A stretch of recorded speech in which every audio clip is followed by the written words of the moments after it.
അപ്പം ഞാനിന്ന് ഉണ്ടാക്കാൻ പോണത് ട്യൂണ ഫിഷ് കൊണ്ട് ഒരു റോസ്റ്റാണ് കേട്ടോ. അപ്പം അതിലേക്ക് ഞാൻ സവാള അരിയാണ്. സവാള അരിയണേൻ്റെ ഇടയിൽ കൂടെ ഒരു ഈച്ച കിടന്ന് കളിക്കുന്നുണ്ട്. ആട്ടിയിട്ടും പോകണ്ടായിരുന്നില്ല. അതിൻ്റെ ഇടയിൽ കൂടെ കണ്ണ് എരിഞ്ഞിട്ട് പിന്നെ കണ്ണടച്ചിട്ടാണ് അരിഞ്ഞിരുന്നത്.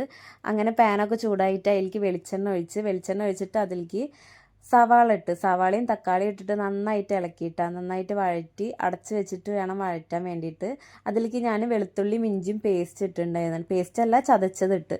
പിന്നെ പൊടികളായിട്ട് മഞ്ഞൾപ്പൊടി, മുളക് പൊടി, മല്ലിപ്പൊടി, ഗരം മസാല, പിന്നെ കുരുമുളക് പൊടി. എന്നിട്ട് ട്യൂണ ഫിഷ് അത് പൊട്ടിച്ചിട്ട് അതിലേക്ക് ഇട്ട് കൊടുക്കുക കേട്ടോ. ഞാൻ വിചാരിച്ച് നല്ല ബാഡ് സ്മെല്ലൊക്കെ ഉണ്ടാവും കുറേ കാലം അടച്ച, പക്ഷേ നല്ല മണമായിരുന്നു, കുഴപ്പമുണ്ടായില്ല. ഇത് നന്നായി വാടി കിടന്നതിൻ്റെ ഇതിൻ്റെ ഉള്ളിലേക്ക് ഈ ഒരു ട്യൂണ ഫിഷിൻ്റെ ഇതിലേക്ക് ഇട്ടിട്ട് നന്നായിട്ട് ഇളക്കുക. എന്നിട്ട് ലാസ്റ്റ് കുരുമുളക് പൊടി ഇട്ടിട്ട് എടുക്കുക. സൂപ്പറായിരുന്നു. ഞാൻ അതിലേക്ക് നീർദോശ ഇല്ലേ, അരിപ്പൊടി കലക്കിയ ദോശ, അതായിരുന്നു കഴിച്ചിട്ടുണ്ടായിരുന്നത്. അടിപൊളിയായിരുന്നു. ഒരു അയില വറുത്തതും കൂടെ ഉണ്ടായിട്ടാണ്.